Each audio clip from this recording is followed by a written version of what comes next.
Here's a piece of ordinary knitted cable, and as you know, if you turn it round, it doesn't look like a cable at all. It just looks quite ugly, and that doesn't matter if it's a garment or anything that doesn't show the inside. But especially if you are making a scarf, it can look very ugly on the reverse side.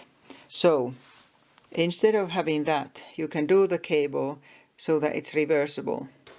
It looks more or less the same on both sides. The whole piece doesn't look exactly the same then, because instead of having purl stitches on both sides of the cables, you have a garter stitch, which means that when you're going back and forth, you always knit instead of purling. What you do is you rib the cables. So if you look at here, every second stitch is purl. So you knit, purl,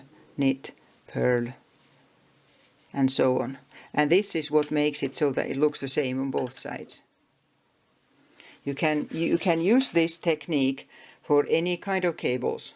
Like here you have a different sort, where the goes like this here.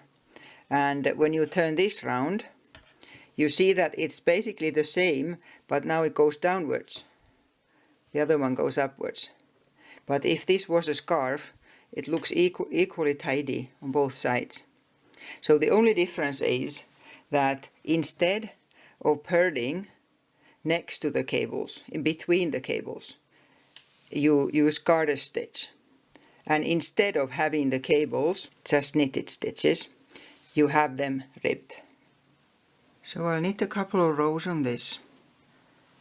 So first you just knit these, well, I have 6 here. Whatever way you knit doesn't make any difference.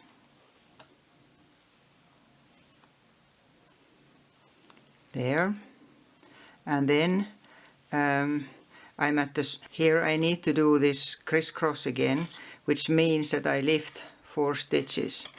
And it's better to use that kind of cables that each needle, when you lift the stitches, has an even number. So it has 2 or 4 or 6. 6 is quite a lot. But like here I have 4. Because if you only have 3 on both sides, it doesn't look quite as good, I think.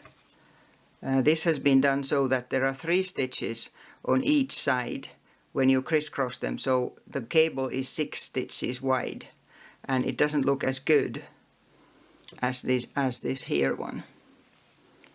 So I have these 4. And I leave them at the back, and then I knit the first one and then purl the next one. So I'm ribbing one ribbing, and knit and purl, and then I take the other needle from the back and do the same there. So I need to look what I have on the previous row so that it stays as rib. So knit 1, purl 1, it makes noise, knit and purl. So I've that done now. And then I knit to the end of the row.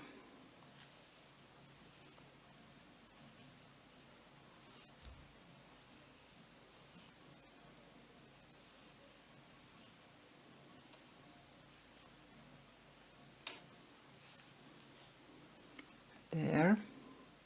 Then I'll do one more row here. So I turn and again knit the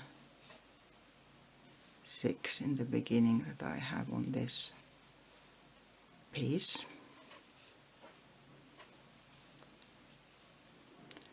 And then I rib the actual cable. Knit 1,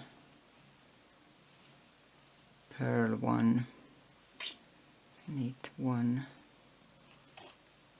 purl, knit, purl,